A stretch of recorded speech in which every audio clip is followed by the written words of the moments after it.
Good morning friends. भटकंतीच्या या नवीन एपिसोडमध्ये तुम्हा सर्वांचं खूप खूप मनापासून स्वागत. फ्रेंड्स, आज आपण पुन्हा एकदा निघालो आहोत सह्याद्रीमध्ये भटकंती करण्यासाठी. आज आपण निघालो आहोत महाराष्ट्रातलं सर्वात उंच शिखर, महाराष्ट्राचं माउंट एव्हरेस्ट म्हणजेच कळसुबाईला.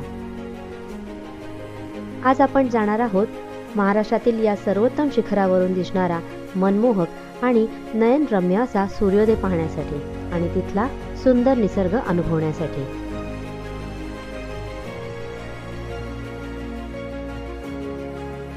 आज आपण ट्रेकिंगचा एक नवीन अनुभव घेणार आहोत, कारण आज पहिल्यांदाच आपण एका ट्रेकिंग ग्रुपसोबत हा ट्रेक पूर्ण करणार आहोत. चला तर मग सुरू करूयात आजच्या या प्रवासाला.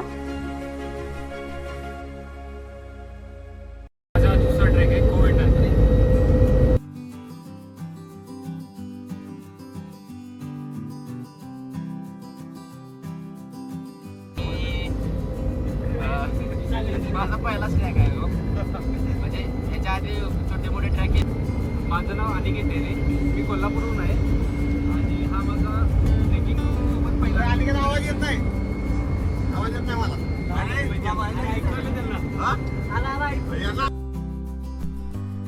ग्रुप सोबत प्रवास करताना आपल्याला अनेक नवीन माणसं भेटतात, नवीन एक्सपिरियन्स मिळतो, नवीन गोष्टी शिकायला मिळतात आणि त्याचसोबत ट्रेकिंगसाठी लागणारं एनर्जी बिल्डिंग सुद्धा होतं.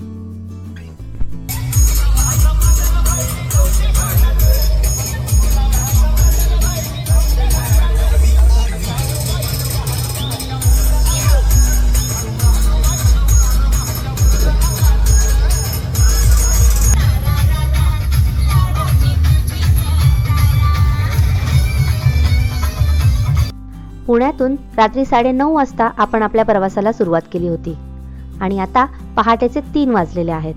आपण येऊन पोहोचलो आहोत बारी या बेस विलेजला. बारी हे गाव मुंबईपासून साधारण 160 किलोमीटर तर पुण्यापासून साधारण 170 किलोमीटर अंतरावर आहे. कळसुबाईचा ट्रेक आपण तसा अनेक गावांमधून सुरू करू शकतो, पण बारी हे त्यातल्या त्यात जवळचं गाव आहे. बारी या गावापासून साधारण 15 ते 20 मिनिटाच्या अंतरावरती ही कमान आहे आणि इथूनच आपल्या ऍक्च्युअल ट्रेकला स्टार्ट होते.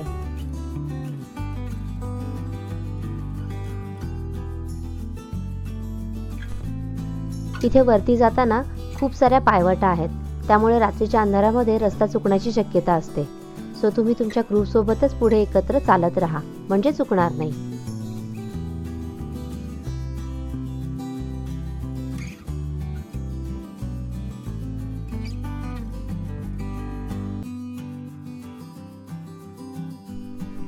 वाटेत जिथे चांगला रस्ता नाहीये किंवा चालणं शक्य नाही अशा ठिकाणी या लोखंडी शिड्या बसवलेल्या आहेत, पण तिथून सुद्धा जाताना काळजी घ्यायला हवी, नाहीतर पाय घसरून आपण पडू शकतो. आता आपण 40 ते 50% अंतर कव्हर करून वरती आलेलो आहोत. समोर आपल्याला बारी गाव दिसतंय. आज सुट्टी असल्यामुळे अनेक ग्रुप्स ट्रेकिंगसाठी आलेले आहेत, त्यामुळे कळसुबाईला यात्रेचं स्वरूप प्राप्त झालेलं आहे. वरती जाताना आपल्याला असे काही उत्साही ट्रेकर्स दिसतात, जे स्वतः सोबतच इतरांना देखील वरती जाण्यासाठी मोटिवेट करत असतात.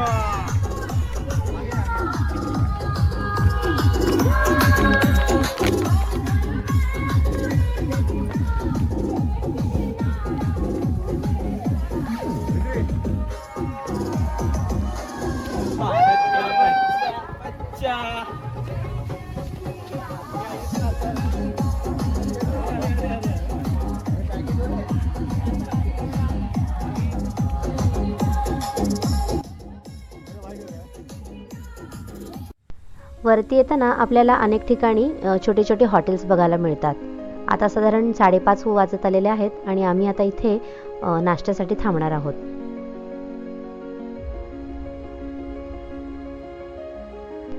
पहाटेचे 6 वाजलेले आहेत आणि फायनली आपण येऊन पोहोचलेलो आहोत महाराष्ट्रातील सर्वात उंच शिखरावर, कळसुबाईला. आणि आता प्रतीक्षा आहे ती समोर दिसणाऱ्या सूर्योदयाची. छत्रपती श्री संभाजी महाराज की जय, भारत माता की जय.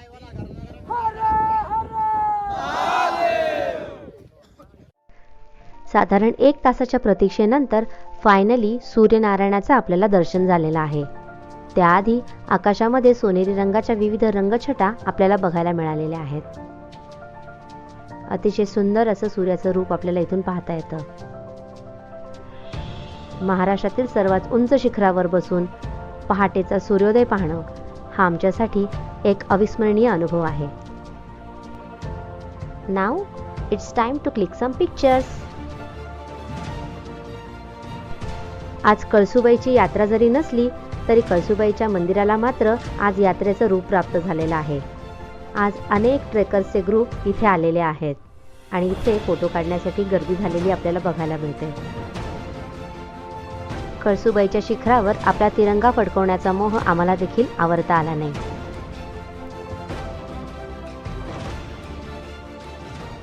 मंदिराच्या समोर एक साखळी आहे. असं म्हणतात की ही साखळी खाली टाकून जो तिला पूर्णपणे वरती खेचून घेईल त्याच्या मनातील सर्व इच्छा पूर्ण होतात. कळसुबाई हे महाराष्ट्रातील सर्वात उंच शिखर आहे आणि त्याची उंची समुद्र सपाटीपासून सुमारे 1646 मीटर म्हणजेच 5400 फूट इतकी आहे. हे इतकं उंच असल्यामुळेच त्याला महाराष्ट्राचं एव्हरेस्ट देखील म्हटलं जातं. इथे डोंगरावर कळसुबाईचे नाव लिहिलेलं आहे पांढऱ्या रंगामध्ये.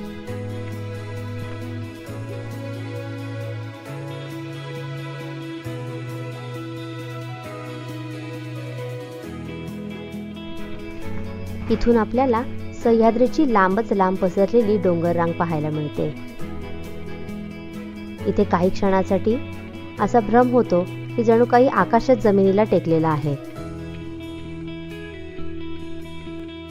रात्री 9:30 वाजता आपण कळसुबाईच्या दिशेने प्रवास सुरू केला होता आणि आता सकाळी 9:30 वाजता आपण कळसुबाईच्या शिखरावरून घराकडे जाण्याचा परतीचा प्रवास सुरू करत आहोत.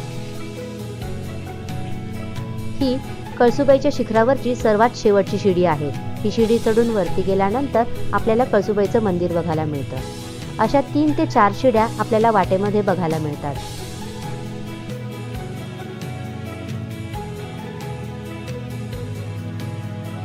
हे आहे ते ठिकाण जिथे आपण सकाळी नाश्ता केला होता.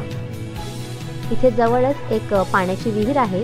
या विहिरीतल्या पाण्याचा वापर इथले लोक करतात. इथे आहे ती विहीर ज्याच्यावरती जाळी लावलेली आहे.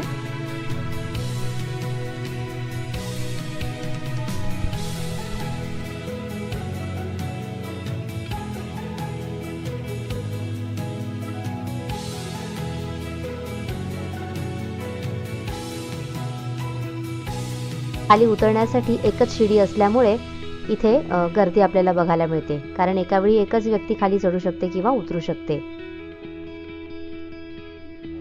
वीकेंडला किंवा सुट्टीच्या दिवशी जर आपण ट्रेकिंगसाठी इकडे आलो तर साधारणपणे 1 ते 1.5 तास आपल्याला इथे वाट पाहावी लागते. सगळ्यांनी शक्यतो लाईनचा रूल फॉलो करावा, जेणेकरून कोणाचीही गैरसोय होणार नाही.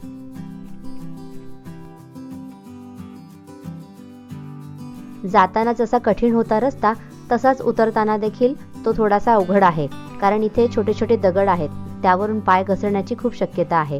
त्यामुळे शक्यतो चांगले ग्रीप असलेले शूज तुम्ही या ट्रेकसाठी वापरायला हवेत. आता फायनली आपण सकाळी जिथून ट्रेकिंगला सुरुवात केली होती त्या कमानीपाशी आपण येऊन पोहोचलेलो आहोत. आणि हा आहे मी दुर्गवेडा हा ट्रेकिंग ग्रुप, ज्यांच्यासोबत आपण आजचा ट्रेक पूर्ण केला. हे आहे कमानीजवळच असणारं कळसुबाईचं मंदिर.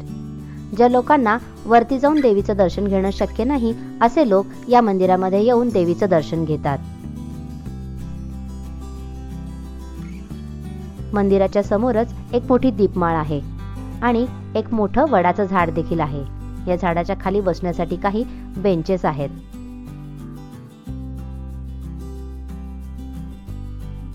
इथे एक छोटी घंटा आहे आणि झेंडे लावलेले आहेत मंदिराला. आणि या झाडाच्या आजूबाजूला आपल्याला काही विरगळी ठेवलेल्या बघायला मिळतात. खाली उतरून आल्यानंतर आपल्याला हिरवीगार शेती बघायला मिळते. इथे प्रामुख्याने गव्हाचं आणि तांदळाचं पीक घेतलेलं आपल्याला बघायला मिळतंय.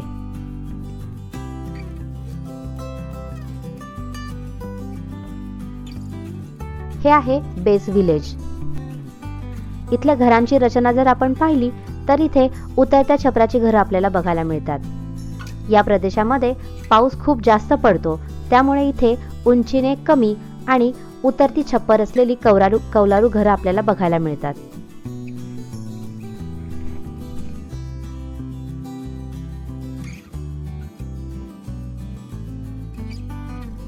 चला, आजचा हा सुपर एक्साइटिंग ट्रेक आपला कंप्लीट झालेला आहे आणि आता मस्तपैकी जेवणावरती ताव मारू आणि आपल्या परतीच्या प्रवासाला सुरुवात करूयात.